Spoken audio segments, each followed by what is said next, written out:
Russia is turning the Vikhr-1 from a tank killer into a drone hunter, giving the missile a new role in the war. Russia's new drone hunting tactic has the Ka-52 firing modified Vikhr-1 missiles at aerial targets. Ukraine's growing drone swarms are forcing Moscow to adapt, with Russian helicopters taking on a new counter-drone role. The Vikhr-1 gets a major upgrade as a new proximity sensor helps turn the anti-tank missile into a drone killer.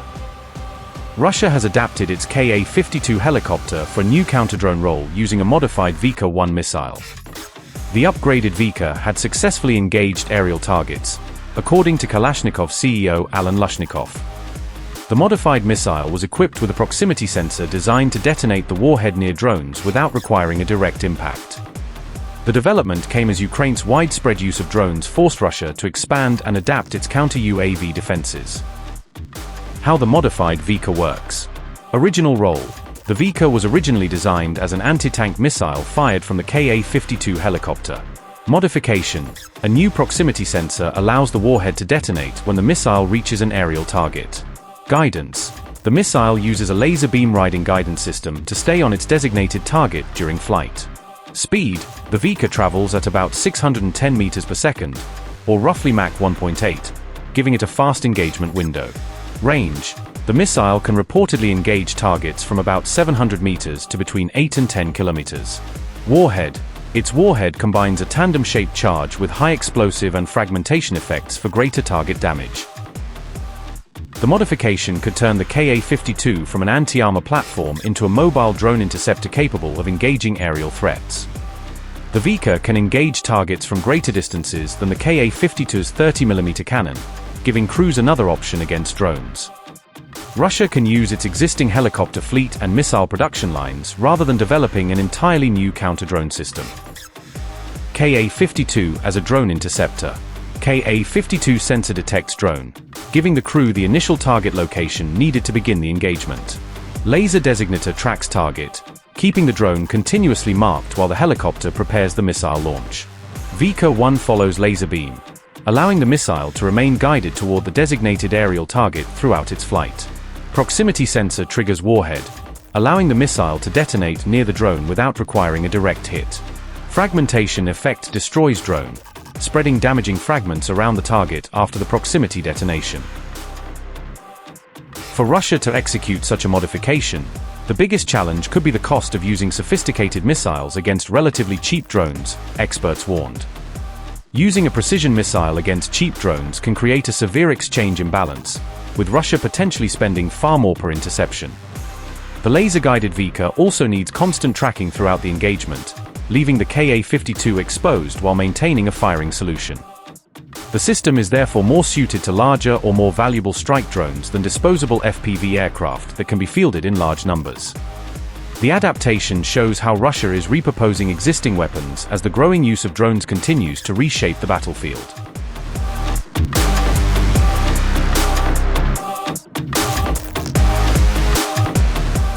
Russian attacks killed 5 people and injured 21 others in Zaporizhzhia and Kiev overnight on August 11th, according to Ukrainian officials. Zaporizhzhia suffered the heaviest casualties, with 5 people killed and 20 others injured, according to the Kiev Independent. One person was also injured in Kiev as Russia launched simultaneous attacks on both cities during the overnight barrage. Ukrainian officials said ballistic missiles and guided bombs were used against targets across Zaporizhzhia. The strikes damaged homes and other buildings, while fires and power outages were also reported across the affected areas.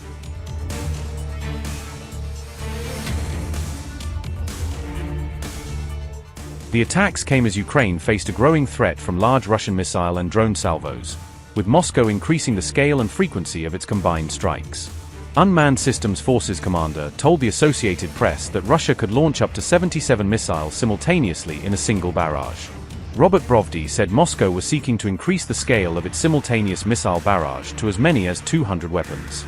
He later clarified that the figure included both ballistic and cruise missiles of various types used in Russian attacks. The warning was significant as Ukraine continues to face a critical shortage of air defense interceptors needed to counter large salvos. Brovdy also warned that Russia had sharply increased its use of jet-powered Shahd-type drones in recent weeks. He said the number of jet-powered drones had risen 2.5 times in recent weeks, adding to the pressure on Ukraine's defenses.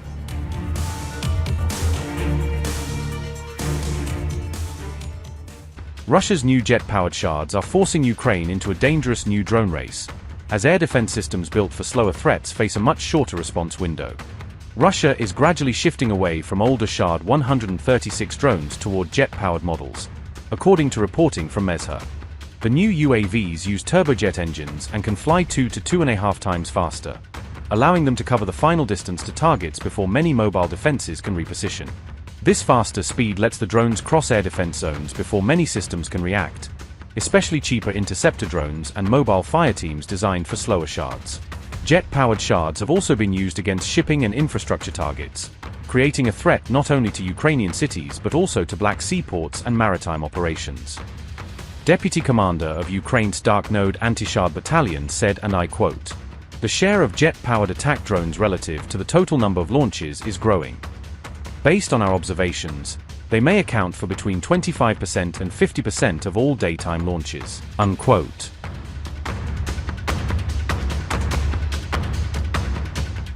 Ukraine was actually the first to use jet-powered missile drones in this war, deploying systems like Peklo, Bars, and Ruta early on. Russia then saw greater value in mass deployment and expanded its own production of similar jet-powered systems at scale.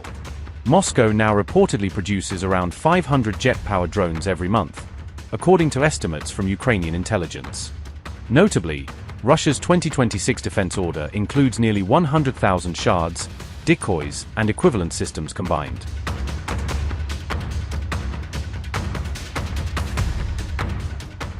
Some new drones now use seekers, cameras, and online guidance to identify targets, reducing the chances that they lose direction after entering complex or contested environments. Other versions reportedly use multiple cameras and a mesh modem, allowing remote operators to guide the drone while maintaining a live data link over the target area.